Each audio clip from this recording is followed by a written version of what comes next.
Imagine knowing the exact steps to help take away the overwhelm of the symptoms you get when you get Hashimoto's, like fatigue, low libido, weight gain, and that brain fog. Well, in this video, I'm going to reveal 10 critical lessons that I wish I knew 8 years ago that could save you years of trial and error. It's going to help you take control of your health and truly feel like yourself again and back in the driver's seat. I'm Dr. Jessica Swanson, and I specialize in helping people in their 30s, 40s, and 50s who refuse to accept that their health and performance must decline with age. So through cutting-edge health and science, we optimize internal biomarkers such as gut health, hormone levels, and overall metabolic function so that you can start to feel at your best when it matters most. So Hashimoto's thyroiditis is an autoimmune disorder where your immune system attacks your thyroid gland.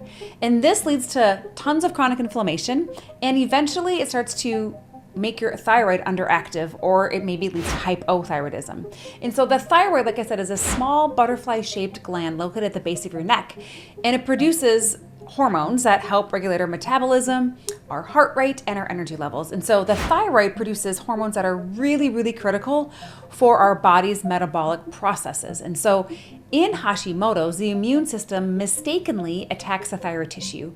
It causes inflammation, and it legit starts to impair our hormone production as well. And so common symptoms of Hashimoto's includes things like fatigue, unexplained weight gain, depression, muscle weakness, dry skin, hair loss, constipation, sensitivity to cold, and the list goes on. And the thing that's really tricky about this is that these symptoms can develop slowly over time. They don't just happen overnight, and so oftentimes people overlook them. And so early diagnosis with this is really, really crucial because it's going to allow you more time to manage a condition before it leads to severe complications. And so if you're experiencing any of these symptoms, I urge you to consult your healthcare provider for a full thyroid function test. And if you're running into a brick wall there, reach out to us. I'm happy to help. And so once you're diagnosed, managing Hashimoto's effectively really involves like several key strategies. And so the top 10 that I came up with, I'm going to dive into each one with you here. So number 1, regular monitoring. So you definitely need to be testing your thyroid function on a regular basis, because when you do this, you're having more knowledge, you're able to actually react and manage these Hashimoto symptoms much better. And so it helps us adjust medication, those of you that are on medication, or it helps us keep off medication, keeps our symptoms in check. And so it's important to understand that a normal TSH level doesn't always mean that your thyroid function is optimal. So make sure that you get a full comprehensive thyroid panel done. This should include T3, T4, free T3, free T4, TPO, antibodies, TSH, ferritin, sex hormones. So our regular monitoring also involves keeping track of your symptoms. So oftentimes I will keep a symptom diary to make any changes in my health. This information helps me make necessary adjustments to anything that I need to. And so number 2, diet matters. So certain foods can really exacerbate the symptoms of Hashimoto's. So for me, I had to reduce gluten. Now that's not for everybody, but for me, I definitely had to. And so I also have to really make sure that I limit my processed foods and really focus on specific foods that keep my inflammation inside me low. And so this definitely has a huge impact on how I feel overall. And so what I don't want people to do though is that oftentimes people think, oh, I need to cut carbs in order to help my Hashimoto's. Do not do that. Do not cut out carbs entirely, because this can actually lower your thyroid output. So instead, I encourage you to learn which carbs actually fuel your body and actually make you feel good. So there's certain whole grains, fruits, and vegetables, things like that can actually be in your diet that actually make you feel really good. Number 3, protein. It is the most important macronutrient for thyroid health. So prioritizing quality animal protein sources like lean meats, fish, and eggs is so critical. So you probably know, but protein, of course, helps with muscle maintenance, but it also helps with energy levels. So I always tell myself to make sure that a little rule is that I make sure that I have protein with every meal. I have no naked carbs, no naked fruit. I always make sure that I'm pairing protein with every meal and snack because it keeps my energy stable throughout the day and keeps my thyroid healthy. Number 4, support system. So building a network and a support system is really vital. Connecting with family, friends, and oftentimes just finding fellow Hashimoto patients out there is going to give you that extra support that you need.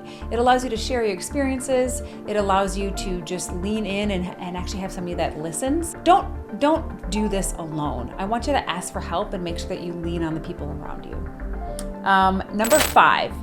Supplements. Now hang tight here. I'm going to go through a list here. And I oftentimes say supplements are meant to be as a supplement to a healthy lifestyle and diet. And so supplements can definitely support thyroid function and overall health. And so these are some really key supplements to consider. Now, note I said consider, right? Remember, you need to always consult with a healthcare provider before you start any new regimen. So glutathione. Glutathione is a powerful antioxidant that's going to help reduce oxidative stress, and it's going to support our immune function. So it's really, really beneficial for people with autoimmune conditions like Hashimoto. So glutathione can be taken as a supplement. It also is in certain foods like spinach and avocados and asparagus, but the body's ability to absorb the glutathione from that food is really, really tricky. So oftentimes supplements are pretty necessary when it comes to this. The next one is fish oil. So as you probably know, fish oil is rich in omega-3 fatty acids, and that helps reduce inflammation and actually supports our heart health. And so omega-3s can also improve our mood, our brain fog, our cognitive function, which oftentimes you'll see a lot of times with Hashimoto patients as well. So I do want to encourage you to look for a high quality fish oil supplement. There's a lot of them out there. If you need help, just drop a comment below. I'm happy to help you. And you want to have a good balance of EPA and DHA. So things like fatty fish, like salmon, mackerel, and sardines are also beneficial. I just take a fish oil supplement because I don't eat those. I mean, I eat salmon pretty regularly, but not every day. The next one is L-tyrosine. And this is an amino acid that's going to serve as a really strong building block for the thyroid hormones, right? So it's going to support thyroid function and really, really improve the mental clarity and energy levels again. So this is found in foods like chicken, turkey, fish, and some dairy products. And again, like I said, if you are going to take a supplementation of this, just make sure that you consult somebody to get the right dosage here as well. 2 more to go. Selenium.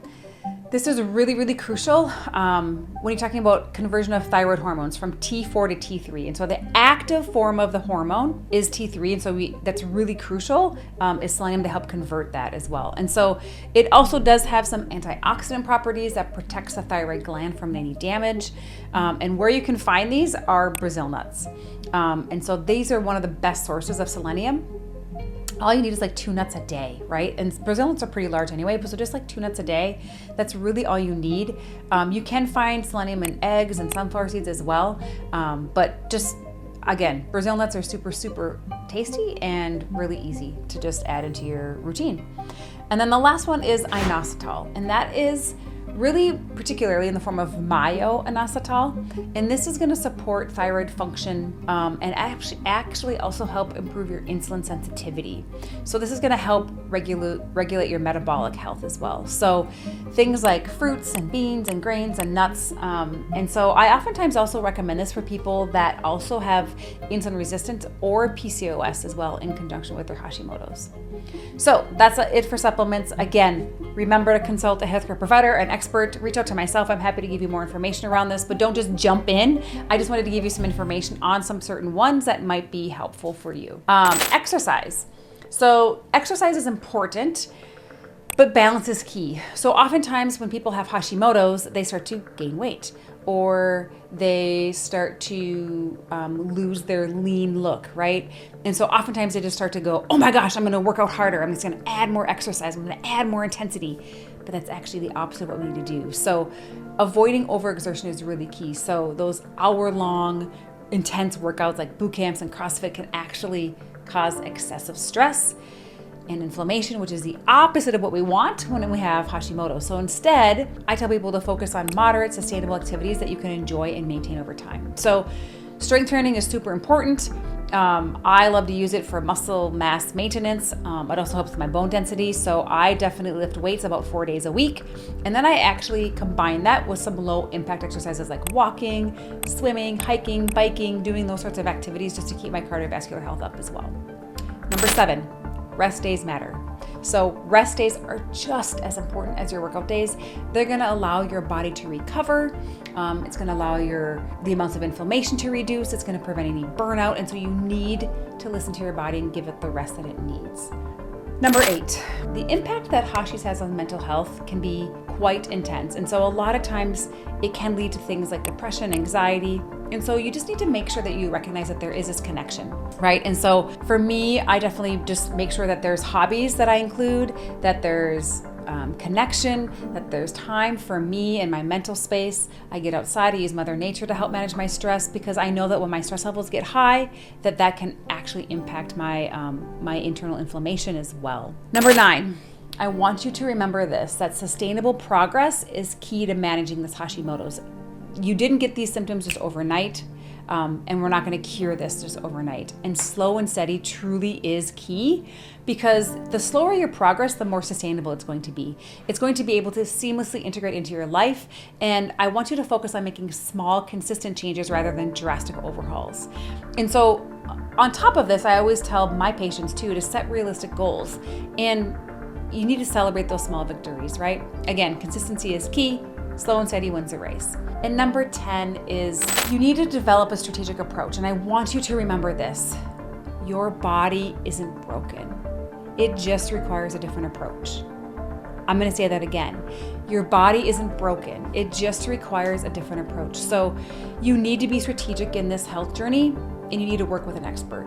So make sure that you find somebody who understands that these changes need to be made, but they also need to be able to fit into your lifestyle. And so make sure that you find a partner in this, and you want to make sure that you're being listened to as well. And so again, your body isn't broken. There's hope out there. More than anything, I wanted to give you some information in this video, but I also wanted to make sure that you knew that there is hope out there. So if you have any questions or topics that you'd like us to cover in future videos, please just leave a comment below. Don't forget to like, share, and subscribe, and then just stay updated for our latest content. So thanks again for watching. Hope everybody has a great day. Take care.